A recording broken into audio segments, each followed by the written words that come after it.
لبیک اللہم لبیک۔ ذوالحج کا مہینہ ہمارے مبارک مہینوں میں سے ایک مہینہ ہے جس میں اللہ تعالیٰ نے حج اور قربانی یہ دو بڑے عمل اس میں جمع فرمائے ہیں۔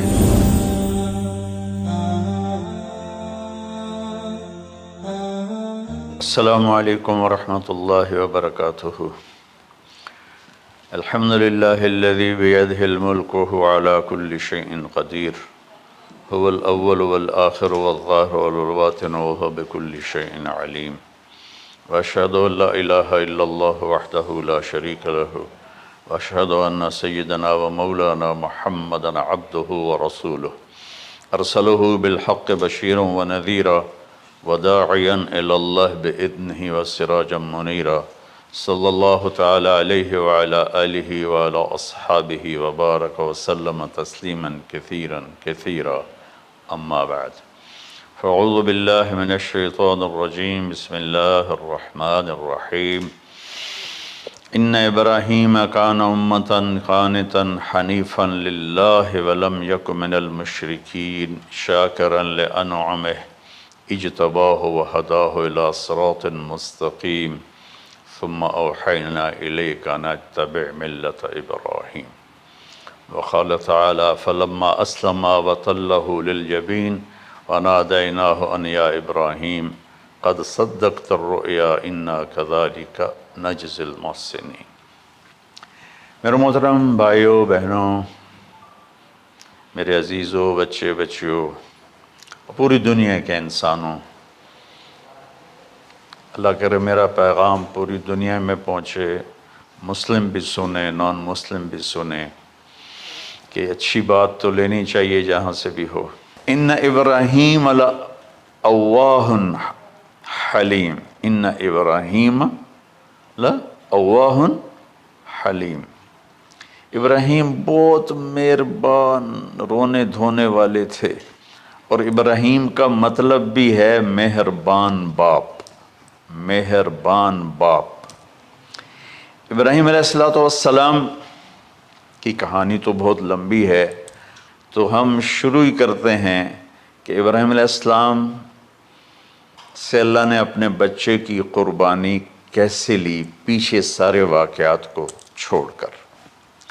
ابراہیم علیہ السلام کو جب آگ میں ڈالا گیا اور اللہ تعالیٰ نے ان کو آگ سے زندہ سلامت باہر نکالا، تو پھر انہوں نے ہجرت فرمائی اور مصر گئے۔ مصر کا جو بادشاہ تھا وہ ہر آنے والی عورت کو زبردستی ایک رات اپنے کمرے میں رکھتا تھا، تو اس نے حضرت سارہ علیہ السلام کو بھی قبضہ کر کے اپنے کمرے میں رکھا۔ جو ہی ہاتھ بڑھاتا اس کا ہاتھ سوکھ جاتا، پیچھے کرتا تو ٹھیک ہو جاتا، پھر ایسے ہاتھ بڑھاتا سوکھ جاتا، پھر پیچھے کرتا ٹھیک ہو جاتا، پھر ایسے ہاتھ بڑھایا سوکھ گیا، پھر پیچھے کیا ٹھیک ہو گیا۔ تو اس نے کہا یہ تو کوئی اور ہی بات ہے، تو اس نے اپنی بیٹی حضرت ہاجرہ وہ ان ابراہیم علیہ السلام کے نکاح میں دے دی۔ ابراہیم علیہ السلام اس وقت 70 سے اوپر جا چکے تھے اور حضرت ہاجرہ 20-22 سال کی تھی۔ یہ 3 افراد کا قافلہ ہجرت کر کے فلسطین پہنچا، اور ابراہیم علیہ السلام کی عمر گزر گئی۔ رب ہب لی من الصالحین، یا اللہ کوئی نیک بچہ دے، یا اللہ کوئی نیک بچہ دے۔ اولاد کا نیک ہونا ضروری ہے، ڈاکٹر بنے، انجینئر بنے، عالم بنے، مفتی بنے، ان میں سے کوئی چیز ضروری نہیں، اولاد کا نیک ہونا ضروری ہے، اور اس کے لیے والدین کو ٹائم دینا پڑے گا، والدین کو محبت دینی پڑے گی، والدین کو گود دینی پڑے گی، والدین کو شفقت دینی پڑے گی، ورنہ اولاد اور ماں باپ 2 کنارے بن جائیں گے۔ کچھ تقریباً 84 سال کی عمر میں اللہ تعالیٰ نے حضرت ہاجرہ سے بیٹا دیا، سارہ کی بجائے ہاجرہ سے بیٹا دیا۔ حضرت اللہ کی حکمت تھی، اللہ بھی یہی چاہ رہے تھے، تو حضرت سارہ کو بڑی تکلیف ہونے لگی، کہنے کہ اس بچے کو مجھ سے دور کرو، اس بچے کو مجھ سے دور کرو، میں دیکھ نہیں سکتی۔ تو جبریل آئے کہ اللہ تعالیٰ بھی فرما رہے ہیں کہ اسے یہاں سے دور کرو۔ کہ کہاں لے جاؤں؟ کہ یہ ہم بتائیں گے کہاں لے جانا ہے۔ تو جبریل انسانی شکل میں اونٹ پہ سوار ہو کر تشریف لائے، اور پیچھے حضرت ابراہیم علیہ السلام اپنی اونٹنی پر، بچہ بیگم، اور آگے جبریل رہبر کے طور پر۔ فلسطین سرسبز ہے، کہیں خشک ہے، لیکن پانی ہے، اچھی آبادی ہے۔ چلتے چلتے چلتے چلتے 1 مہینہ کا سفر کرنے کے بعد جب وہ علاقہ شروع ہوا جہاں کالے پہاڑ، کالے پتھر، کوئی پتا نہیں سبزے کا اور کوئی نشان نہیں پانی کا، وہاں سے چلتے چلتے چلتے 4 پہاڑوں کے اندر ایک وادی سی آئی۔ جب وہاں پہنچے تو جبریل کہنے لگے اللہ کے نبی یہاں ہاجرہ اور اسماعیل کو چھوڑ دیں۔ جب وہ آگ میں جا رہے تھے نا ابراہیم علیہ السلام، تو ایک لفظ نہیں بولے، بس نے کہا حسبی اللہ ونعم الوکیل۔ لیکن جب جبریل نے کہا یہاں چھوڑ دیں تو ایک دم بولے یہاں کیسے چھوڑ دوں، یہاں تو کچھ بھی نہیں ہے، یہ کیسے رہیں گے؟ کہ یہ آپ کے رب کی منشا ہے، یہاں اللہ کا گھر بنے گا، یہاں اس بچے کی نسل سے ایک آخری نبی پیدا ہوگا جو پورے عالم کو روشن کرے گا، آپ چھوڑ دیں۔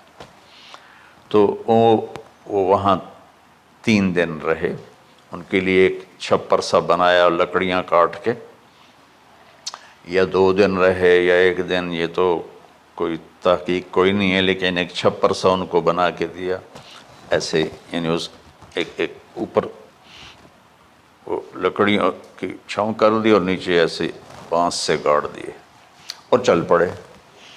تو حضرت ہاجرہ فرمانے لگے آپ کہاں جا رہے ہیں؟ اتنا بڑا امتحان تھا کہ جواب نہیں دینا، بس چپ کر کے چلو۔ انہوں نے پھر پوچھا آپ مجھے چھوڑ کے کیوں جا رہے ہیں؟ آگے سے خاموشی۔ چلتے چلتے 3 میل تک وہ اس طرح چلی۔ جب وہ کدئی پہنچیں تو اس وقت ان کو خیال آیا یہ اللہ کے نبی ہیں، کہیں ان کو اللہ نے نہ کہا۔ تو ان کا اللہ امرک، کیا آپ کو اللہ نے کہا کہ مجھے چھوڑ دیں؟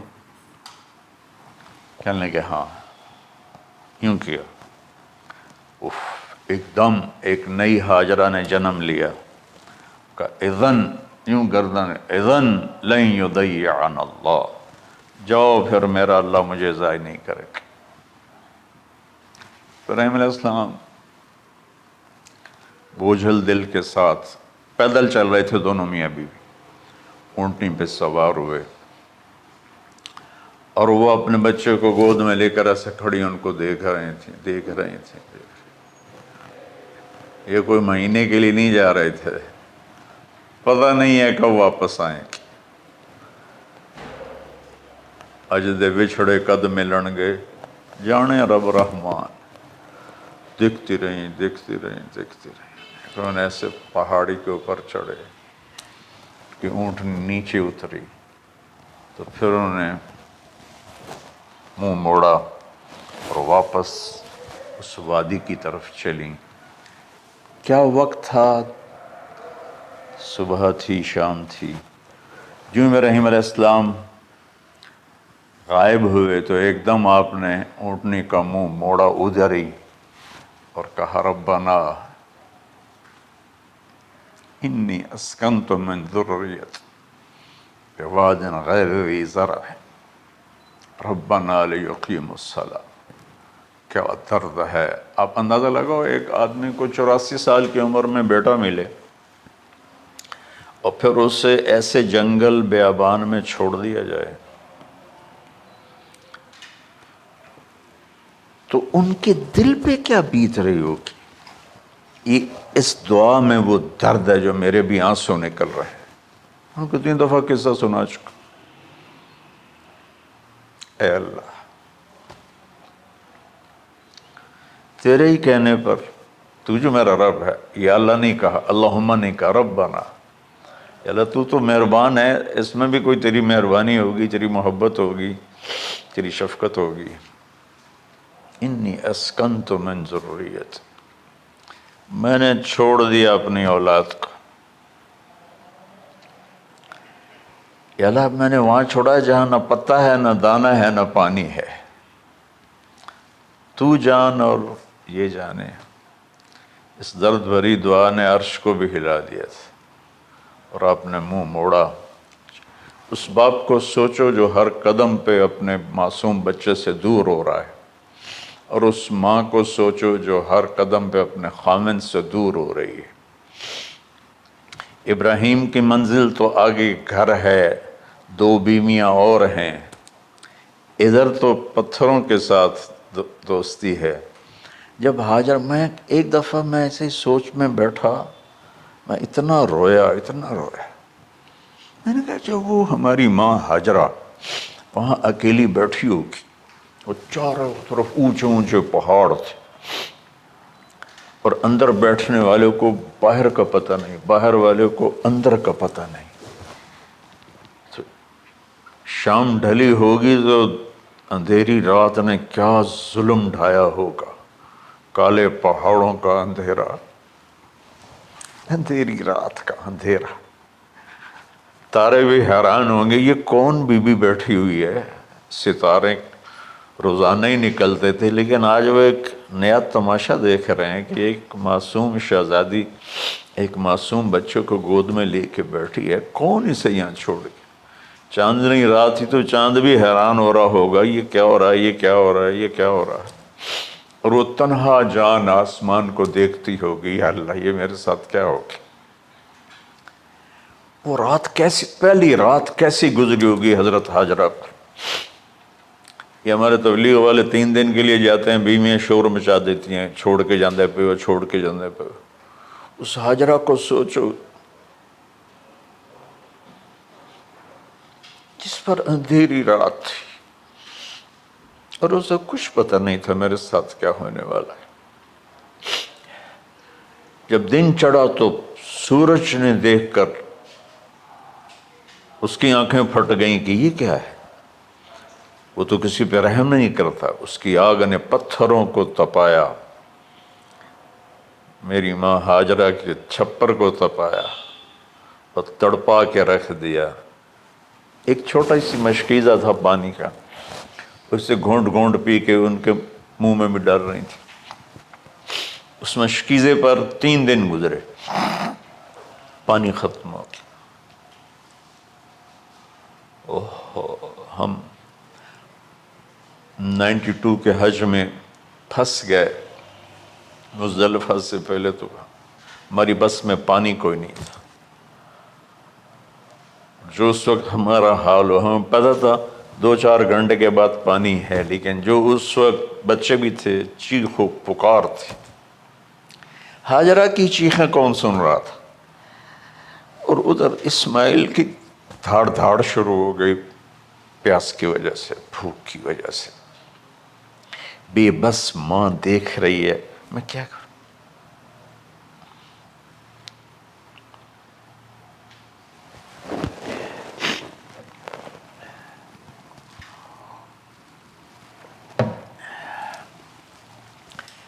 میں قطر میں تھا جماعت میں، تو مجھے یہاں کندھے میں درد ہوا، میں ہاسپٹل گیا تو ایمرجنسی سے انہوں لے کر گئے۔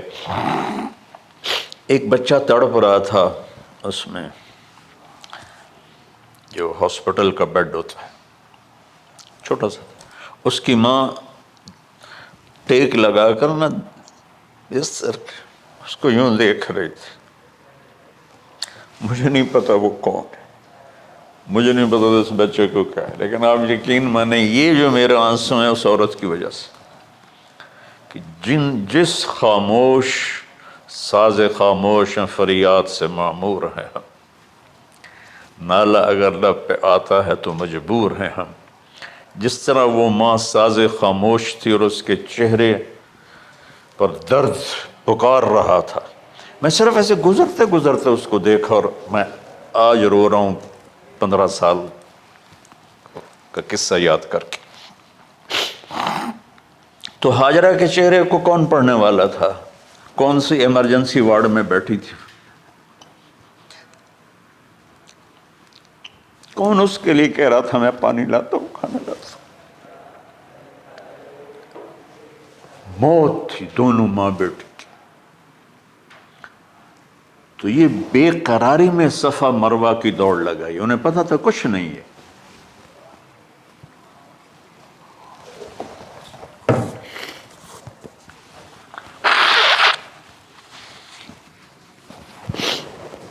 انہیں معلوم تھا کچھ نہیں ہے، لیکن وہ اس کو تڑپتے دیکھ نہیں پا رہے. وہ بھاگیں، صفا پہ چڑھی، ادھر دیکھ ادھر دیکھ، ابھا دیکھا لمحہ دیکھا، ڈٹھی دل کو دیواں ٹیکا، سجن مل سم کے مر پوسا. یہ ہماری سرائکی کا شاعری ہے. مشرق دیکھتے ہوں، مغرب دیکھتے ہوں، دائیں بائیں دیکھتے ہوں، کوئی ہے میری فریاد سننے والا. یہ حالت تھی اس وقت ام اسماعیل کی. نیچے اتری جہاں وہ ٹیوب لائٹس آتی ہیں، وہاں وہ نیچے ہو گئے اور بچہ غائب ہو گیا. تو دوڑ لگاتے. مصر کی شہزادی اور مکے کے نوکدار پتھروں کے اوپر دوڑ رہی تھی. جب بچہ نظر آیا پھر آہستہ ہو گئی، پھر مروہ پہ چڑھی، پھر صفا پہ چڑھی، پھر مروہ پہ چڑھی، پھر صفا. مجھے لگتا ہے صفا مروہ بھی رو رہے ہوں گے اس وقت، اور مکے کے پہاڑ بھی رو رہے ہوں گے. سورج بھی اس وقت رو رہا ہوگا. آخر وہ مروہ پہ تھک کے گر گئیں. یہ نہیں کہ انہوں نے 7 چکر لگانے تھے، 7ویں چکر کے بعد ان کی ہمت جواب دے گئی. وہ گر گئیں اور ان کا جینا چاہا کہ میں بچے کو اپنے سامنے مرتا دیکھوں، اس لیے وہیں گر گئیں کہ میں اتنے مر جاؤں وہ اتنے مر جاؤں. پھر ایسے حسرت بھری نظروں سے یوں دیکھا مر گیا کہ نہیں. تو وہاں ایک آدمی کھڑا تھا. پھر مردہ جسم میں پھر جان آ گئی. پھر انہوں نے اپنے آپ کو اٹھایا اور دوڑ لگائی. پہنچی تو آدمی غائب تھا اور ایڑیوں سے پانی نکل رہا تھا. اتنے چکر کیوں لگوائے، پہلے ہی نکال دیتا.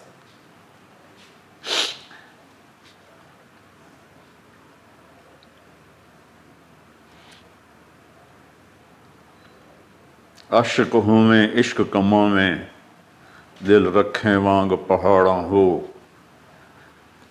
سہ صدیاں ہزار غلام میں، کر جانے باغ بہاراں ہو. منصور جے چک سولی دتے، جڑے واقف کل اسراراں ہو. سجدیں سر چائیں نہ باہو، توڑے کافر کہیں ہزاراں ہو. عاشق سوئی حقیقی جڑا، قتل معشوق دے مننے. سر نو جوڑے تے مکھ نہ موڑے، بھویں 100 تلواراں کھنے. سچا عشق حسین علی دا باہو، سر دتے تے راز نہ بن.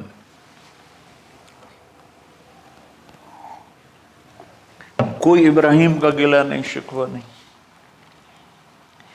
یہ 7 چکر اور تڑپ اور درد، اس کے بعد پانی کیوں نکالا؟ پہلے کیوں نہیں نکالا؟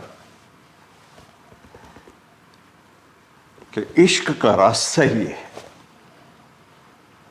میرے گھر کے راستے میں کوئی کہکشاں نہیں ہے. راستہ عشق اشقا سے. اشقا کہتے ہیں آکاس بیل جو درخت کو چمڑ جاتی پیلی. تو وہ درخت اس کا ایسا عاشق ہوتا ہے، سب کچھ اس کو کھلا کے خود خوش ہو کے جل کے بالن بن جاتا ہے۔ اس سے عشق ہے کہ عشق ایسی چیز ہے، عشق تے آتش ڈوہیں برابر اتے عشق دا تاؤ تے کھیڑا، آتش ساڑے کخ تے کنیرا، عشق ساڑے دل جیڑا۔ خواجہ غلام فرید صاحب کی شاعری سنا رہا ہوں کہ عشق میں بھی آگ ہے اور لکڑی میں بھی آگ ہے۔ لکڑی کی آگ خس و خاشاک کو جلاتی ہے اور عشق کی آگ دل کو جلا کے برباد کر دیتی ہے۔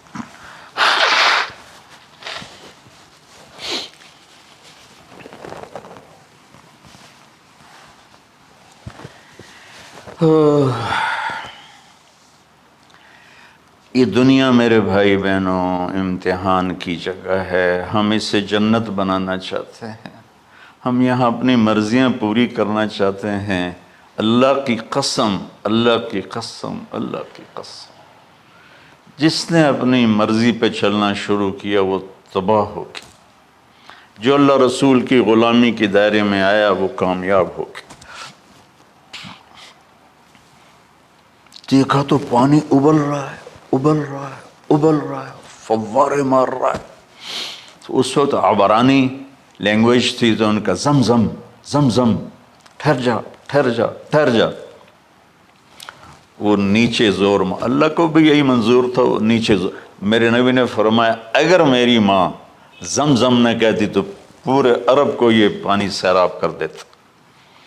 اور آپ حیران ہوں گے، آج کل تو بہت زیادہ ایڈوانس ہے سائنس، تو سعودی گورنمنٹ نے کہ یہ اس کا سورس کیا ہے، یہ پانی کہاں سے آ رہا ہے، طائف تک ساری زمین کو کھنگالا، کوئی اس کا پیچھے سے لنک نہیں ہے۔ کہیں چشمہ ہوتا ہے نا تو پیچھے لنک ہوتا ہے، کہیں سے پانی نکل ہوتا ہے پیچھے سے لنک ہوتا ہے۔ زمزم کا کوئی لنک نہیں۔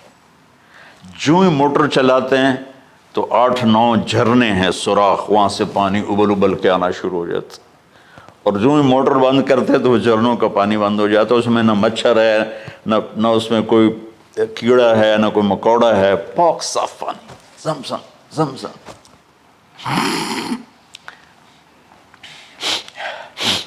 جتنا اونچا بنانا ہو بلڈنگ اتنی گہری بنیاد۔ اس ماں بیٹے سے محمد مصطفیٰ نے آنا ہے تو پھر بنیاد تو گہری ہوگی نا، ایسے تو نہیں ہے نا۔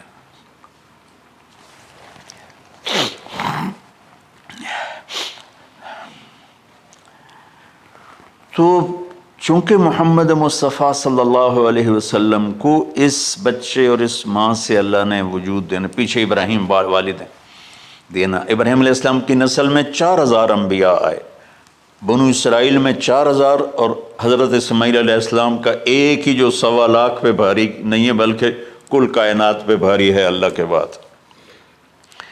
تو اس لیے پسائی ہوئی یہ جو بناتے ہیں اپنی باڈیز، وہ اپنی کتنی پسائی کرتے ہیں، وزن اٹھاؤ دوڑو، وہ کیا کیا اپنے آپ کو مشقت میں ڈالتے ہیں، تب جا کے وزن وہ نکھر کے آتے ہیں۔ یہاں کوئی آبادی نہیں تھی، یمن سے لوگ جاتے تھے شام تجارت کے لیے، تو قبیلہ جرہم کا گزر تھا، پانی نہیں تھا، تو وہ پانی کی تلاش میں تھے، انہوں نے پرندے دیکھے، وہ کہنے کہ پرندے تو پانی پر آتے ہیں، انہوں نے 2 آدمی بھیجے، آگے دیکھا ایک خاتون ایک بچہ اور کنواں تو نہیں تھا، پانی چشمہ، تو وہ سارے آئے اور کہا کہ بہن ہم یہاں ٹھہر جائیں، کہ اب ٹھہرو لیکن پانی میرا، انہوں نے کہا ٹھیک ہے پانی آپ کا ہے۔ تو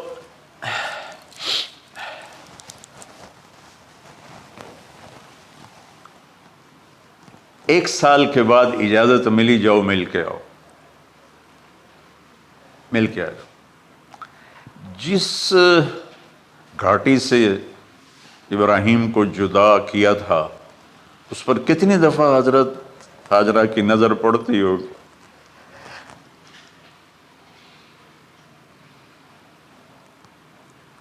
اگر آپ اس کو فیل کریں تو یہ قصہ بیان ہی نہیں ہو سکتا، بس رونا ہی پڑے گا۔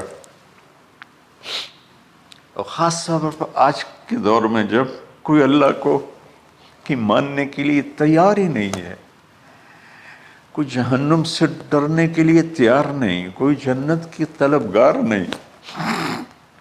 1 سال کے بعد اونٹنی کا سر نظر آیا تو دل اچھل کے آسمان کو جا لگا کہ میری آنکھوں کی ٹھنڈک آ گئی، میرے سر کا سایہ آ گیا، میرے بیٹے کی چھاؤں آیا۔ وہ اونٹنی بٹھائی، کہا تشریف لائیے، کہنے لگے اترنے کا حکم نہیں ہے، صرف ملاقات۔ نہ آتے صبر آیا ہوا تھا، صبر توڑ کے پھر جا رہے ہیں۔ تو اف نہیں کی آہ نہ کر لبوں کو سی، زخم پہ زخم کھا کے جی، اپنے جگر کا لہو پی، آہ نہ کر لبوں کو سی، عشق ہے دل لگی نہیں، سینے پہ تیر کھائے جا، آگے قدم بڑھائے جا، یعنی زبان حال سے کہہ دے اس کے ہاں ستائے جا۔ کوئی شکوہ گلا نہیں ہے، یہ کیا ملنا ہے، نہ آتے وہیں بیٹھے رہتے۔ کہنے لگے اچھا بچہ گود میں دے دو، سینے سے لگا پیار کی، بہتے آنسو بچے کے رخسار پہ گرے، بچوں کو پتہ نہیں کون ہے۔ کہنے لگی اجازت ہے آپ کا سر دھو دوں، منہ دھو دوں، پاؤں دھو دوں، ہاتھ دھو دوں، یہ پانی پاک ملا ہے۔ ٹھیک ہے واپس۔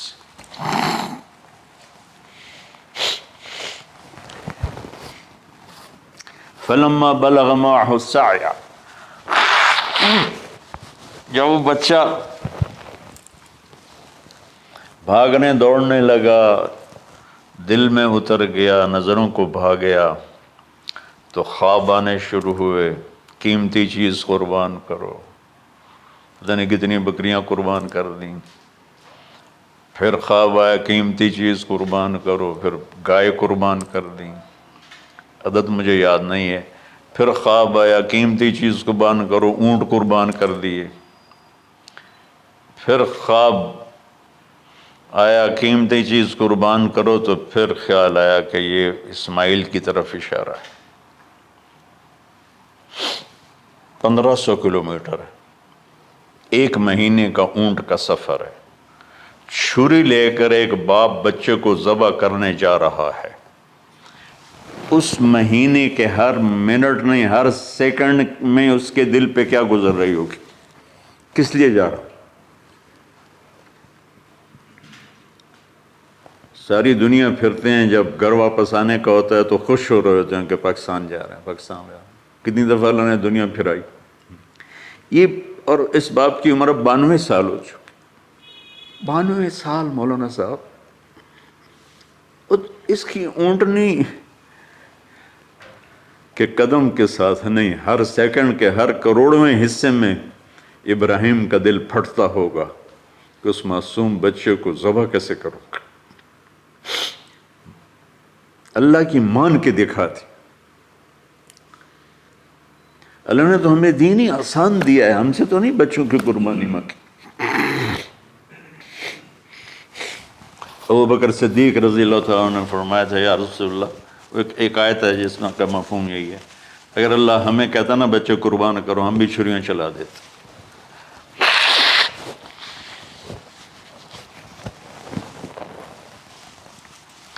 تو میں اس تصور میں جب ڈوبتا ہوں میں رونا شروع کر دیتا۔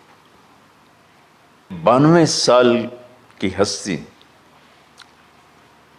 بڑھاپے میں 1 مہینے کی اذیت برداشت کرتے ہوئے جا رہے ہیں کہ بیٹا ذبح کرنا ہے، بیٹا ذبح کرنا ہے، بیٹا ذبح کرنا ہے۔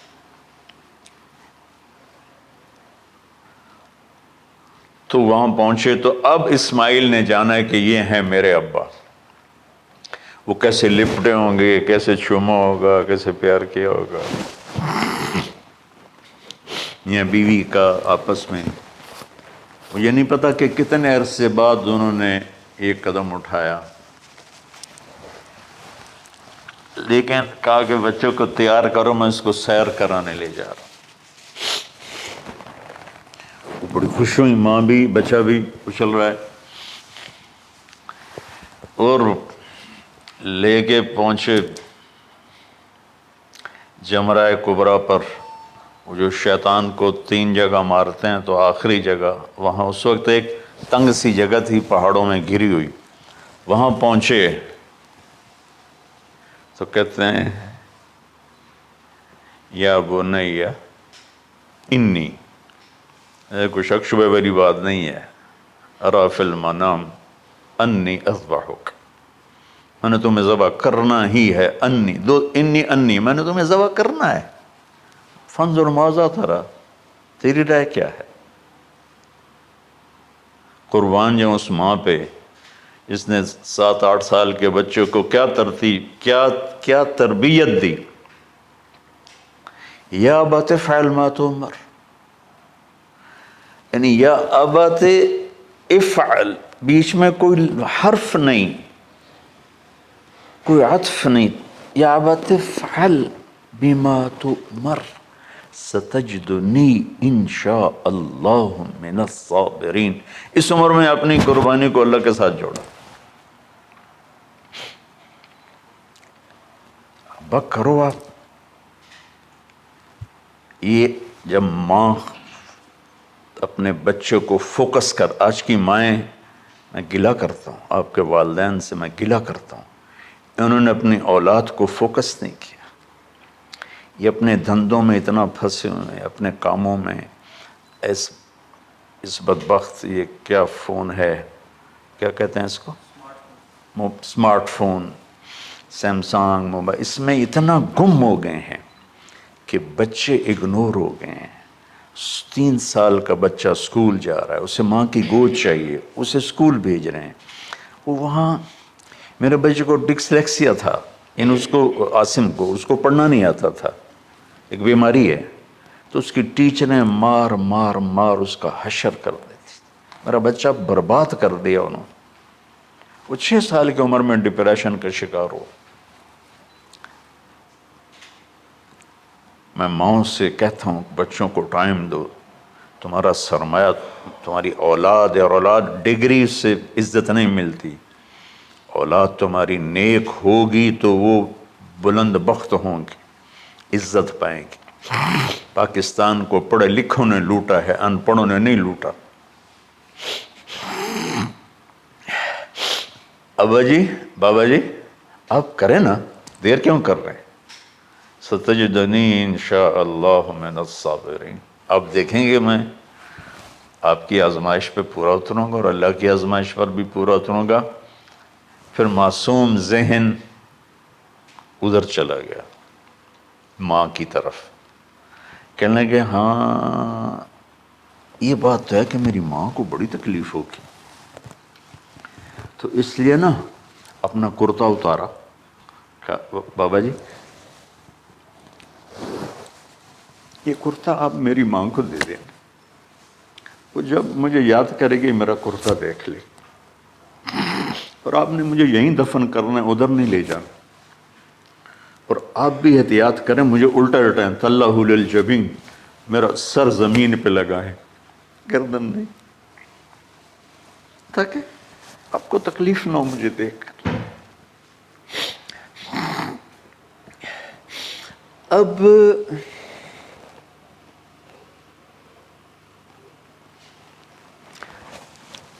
میں تو مرغی ذبح ہو رہی ہوں نا تو اس کو تڑپتے نہیں دیکھ سکتا۔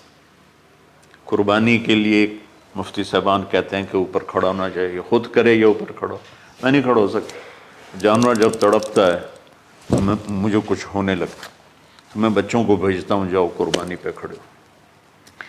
جیسے ابراہیم علیہ السلام کا تصور کر کے میری چیخیں نکل کہ انہوں نے جب ان کی کمر پہ گوڈا رکھا ہوگا یوں کر کے، ہاتھ باندھے، پاؤں باندھے، اور سر کے بال یوں اٹھا کے یہاں لائے ہوں گے سر کو، اور چھری یہاں رکھی ہوگی، تو کیا کیفیت؟ تو یوں آسمان کو دیکھ کر کہ یا اللہ کیا تم مجھ سے ناراض ہو گیا کہ میرے دل میں اسماعیل زیادہ اتر گیا ہے؟ یا اللہ ایسا کبھی نہیں ہے، یا اللہ یا میرا کوئی امتحان تو لے رہا ہے، یا اللہ تیرے پر سب کچھ قربان ہے، اور یوں چلائی، اور اللہ تعالیٰ نے چھری کی کیا حیثیت ہے، اس نے چلنے سے انکار کر دیا، پھر چلائے، پھر چلائے۔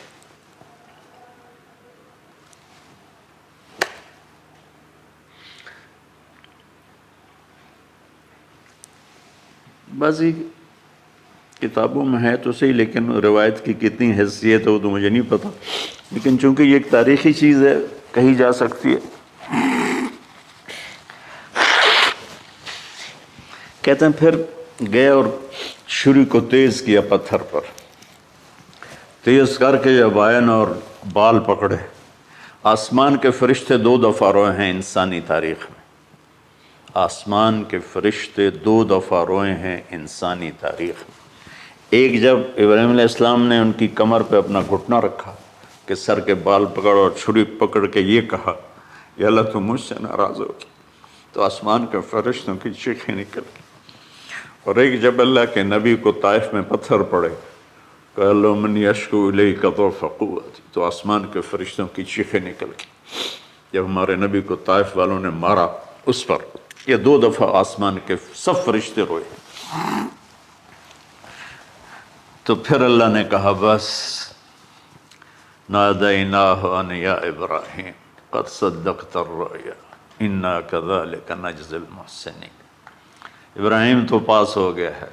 چھری چل گئی، اور آنکھوں پر تو پٹی تھی، چھری چل گئی، پٹی کھولی تو سامنے کبش تھا،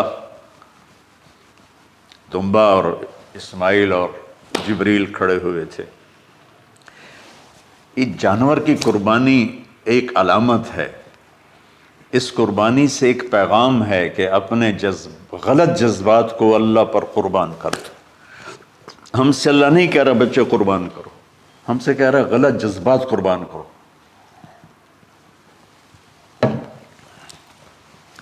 ہم سے اللہ کہہ رہا ہے اپنے جذبات کو دبا دو جو تمہیں اللہ اس کے رسول سے دور کرتے ہیں، ان پر چھری چلاؤ۔ جو اللہ اس کا محبوب کہتا ہے ان کو کرنے کے لیے بھی اپنے جذبات پہ چھری چلاؤ۔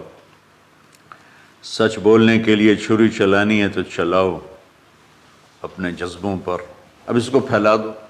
ساری شریعت میں اللہ نے جو احل حلالا، جو اس نے کہا ہے یہ کرنا ہے، اس کے لیے اپنے جذبات قربان کر دو۔ وحرم حراما، اور جو کہتا ہے نہیں کرنا اس کو چھوڑنے کے لیے اپنے جذبات قربان کر دو۔ تو یہ ہے قربانی کی اصل حقیقت۔